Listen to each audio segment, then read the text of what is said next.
কইছেন কি ভাই কি করেন এই জায়গায়? জায়গায় একটু বাথরুম করতে বসছিলাম। বাড়িতে বাথরুম নাই? বাড়িতে বাথরুম আছে, এই জায়গায় বাথরুম করতে খুব ভালো লাগতেছে। পুরান অভ্যাস হয়ে গেছে না? এটা থাকবে, এটা সবারই থাকবে।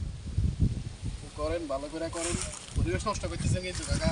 না না, এখনো গাছের নিচে তো কেউ দেখে না। হ্যাঁ গাছের নিচে কেউ দেখে না।